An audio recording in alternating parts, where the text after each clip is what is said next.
Hey guys, this is Todd from the Our Sword blog, and I'm coming at you today doing a review of the Cambridge Clarion New King James Version. This is in the black goatskin leather. The reason I'm doing this is because when I ordered this, I was trying to find a good review of this with some good pictures and maybe a video, but I could not find one on YouTube. You know, there was, I think, one of the King James Version, maybe, and then one of the ESV, I think. So let's try to get a good shot of, so you can see the grain here. Let me see if I can focus in there. This is what the grain looks like, the goat skin. Very supple. I mean, it's incredibly. This is a lot smaller than I thought it was going to be. It literally is hand-sized. It's a hand-sized personal Bible. For some reference, here's an old clunker that's a normal size, kind of a standard size Bible. And then you can see how big the Clarion is next to it. Okay. And so there's some more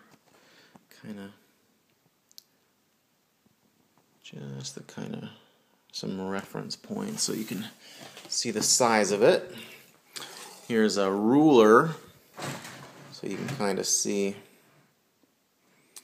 how big it is in reference to 12 inches. Very small personal Bible.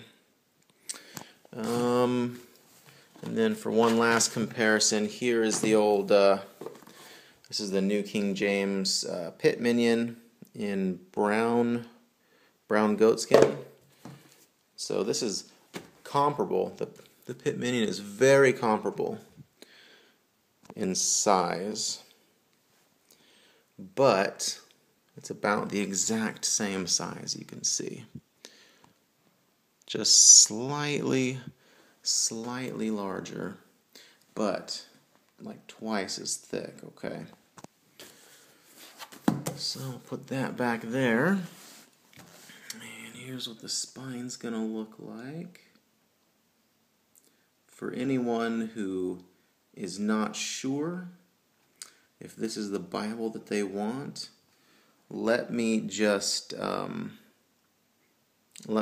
you. When I opened it up and I saw the way the text looked and how opaque the paper was, and it's not so much that the paper is incredibly opaque as much as that the techniques they use to match the lines, the line matching, so that the lines on the back of the page are printed at the exact same spot as the lines on the front of the page, and so that there's no ghosting in between the lines. In between is completely white because there's no writing on either side, and so the only ghosting is on the line of the text, and so it doesn't really stick out very much, and it makes it incredibly readable.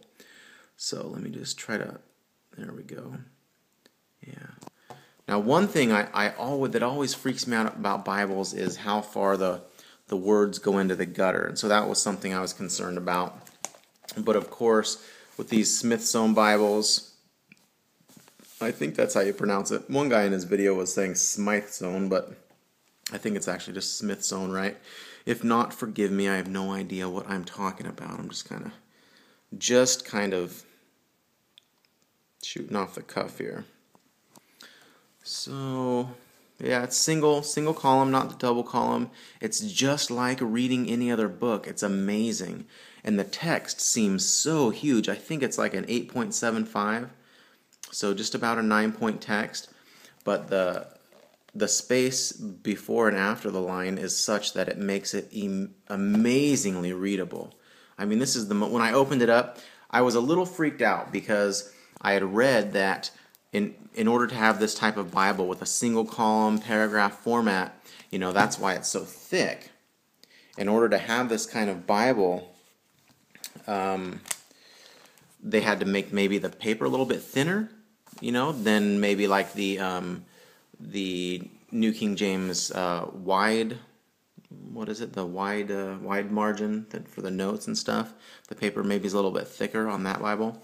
But no, this is, I mean, and you can kind of see the ghosting, here in these spots, but that doesn't really matter so much. In the text itself, it's so unnoticeable and so, and you know what, I doubt this video is even going to do it justice. I really doubt it. I don't see how it can do it justice, but just so you know, it's the most readable thing I think I have ever seen in my life. Okay, and then so that's how that is. The poetry version, of course, goes back to the verse-by-verse format so that the structure is preserved the way it was meant to be. It's so much more beautiful when you have a single column in this format as opposed to two columns, because it's not breaking off each line of the poem, so it'd be like this, and then like trouble would be like, it would just be trouble right there, and then it would start the next line. You know what I mean? You remember that on the double columns? I can probably find examples of that if I open up to something like that here in the Pit Minion. Like, there you go. You see right there, when his wrath is kindled but a little, and then it has, see, that whole line just has little on it because there's just not enough room here to fit the whole line in. And so it's a little unstructured, it's a little sloppy, a little messy. It's not quite as beautiful. Not so with this one here. There's plenty of room with a single column where it can fit the whole line in there. What else? It's the, what is it, art gilt edges with the red dye and the gold. Let's see what we got in the back here. The concordance is a three column concordance. It's a fairly decent one, I guess. Let's see, the map index. As far as the maps, I guess there's about 15 maps, and they are the quote-unquote new maps, is what I've been reading online, which is, I'm not sure what the difference is, but people say they're more colorful and just the updated maps in general. Give me Jesus. What else? What else do you want to know about it? I don't know. I don't know what else you would want to know. But, you can see here, if I can kind of get the... No, I'm not really seeing it. It's hard to see that crease. There's a presentation page, and then it jumps right into the text.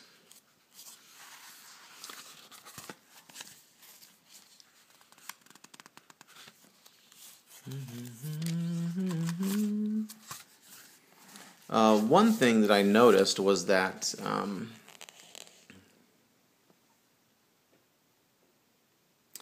yeah, isn't that beautiful? In the beginning, God created the heavens and the earth. The earth was without form and void, and darkness was on the face of the deep, and the Spirit of God was hovering over the face of the waters. So begins the book of the Bible. Not just the book of Genesis, but the book of the Bible in this beautiful format. What was I noticing?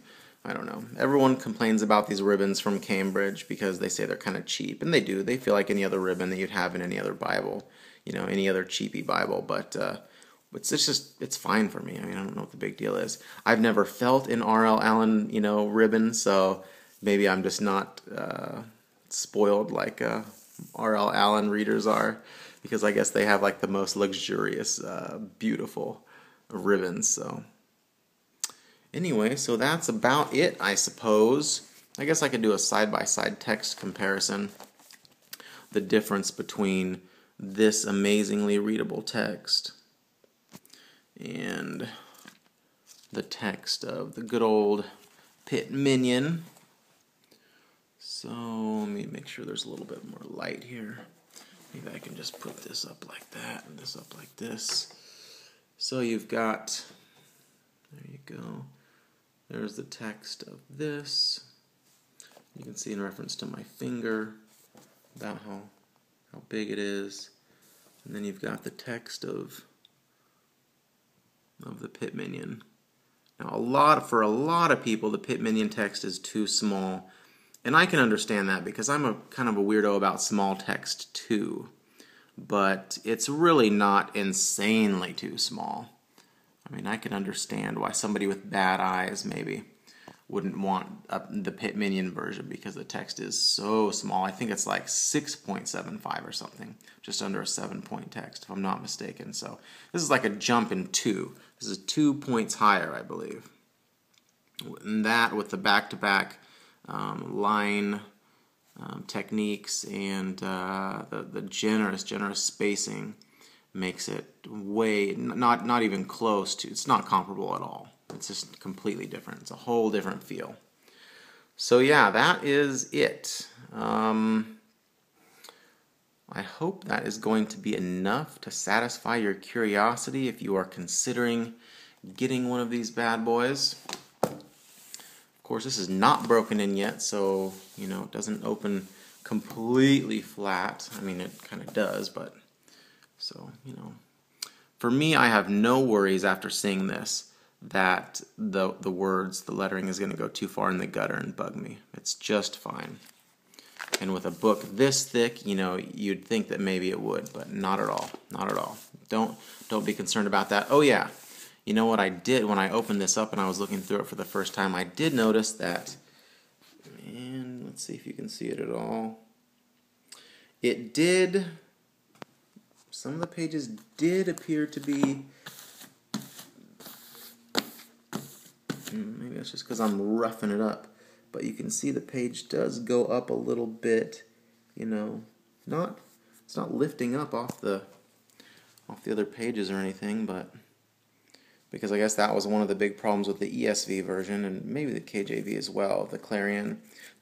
I don't know if it was just the technique they used or if it was just having this size paper and this thick of block or whatever, but was causing the pages to curl up at the end. But it's not really a problem in these. And I guess Cambridge was well aware of that, and they were taking steps to ensure that that was not the case with this new King James Version, which I think was released in May, if I'm not mistaken. Give me Jesus. Give me Jesus. Oh, one other thing that I will tell you about, which is weird for me. Like, let's just go ahead and move to, say, Matthew chapter. Do you notice anything weird? I'm in the Gospel of Matthew here. Noticing anything strange yet? Let's go to, maybe Matthew chapter, there you go, 5 and 6. Here's Matthew chapter 5 and 6, the Sermon on the Mount. There you go, adultery in the heart. Of course, from that angle, it looks like the thing is running into the gutter, but it's not. It's on that book, so really it's not. But this is Jesus speaking. You have heard that it was said to those of old, you shall not commit adultery, but I say to you that whoever looks at a woman to lust after her, let me just stretch this out a little bit more, has committed adultery with her already, has already committed adultery with her in his heart. If your right eye causes you to sin, pluck it out and cast it from you, for it is more profitable for you that one of your members perish than for your whole body to be cast into hell. And if your right hand causes you to sin, cut it off and cast it from you, for it is more profitable for you that one of your members perish than for your whole body to be cast into hell. Do you notice anything about this? Yes, on any regular Bible, including, for instance, the Pit Minion. Yeah, I mean, you can see it already, right? This whole text would be red. The Clarion is not in the red letter edition as of yet. I'm not sure if they're going to make it in the red letter edition or not, but for now, For now, we've got black lettering. Yeah, black lettering, which is interesting. I don't have a problem with the red letters. I actually love red letters, but I do not have a problem with the black lettering either, so that's it. All right, guys, that has been about enough of that. I also have if anyone wants, I will probably put up a quick review and rundown of what other Bibles do I have? They're like all Cambridge's. The Cambridge New King James Version wide margin, and then also the Cambridge, what is it, Concord? Yeah, it's the King James Version Concord, which is my favorite. It is such a beautiful Bible. And that's the other thing about, oh man, how'd that happen? That's the other thing about this Bible is with the Concord, which is also the goatskin, where they stitched this in, this edge lining here. Yeah, that edge lining. It would always catch on this page when I was opening and shutting it. So like you'd open it like this, and then when you shut it, that line would catch on here. And it would, so this page ended up looking a little bit beat up. That's not the case. They stitched it in a different place on this. And whatever they did causes it not to catch. So much better. So that's it. That is the New King James Version Clarion Reference Edition. Yeah. And that's it. That's all I've got for you guys. I hope if you're thinking about getting this little rundown and viewing it from every angle helped you and was what you were looking for. Let me tell you, you will not be disappointed with the text, with the format, with the readability. I'm gonna be going through this just like one whole beautiful flowing story now.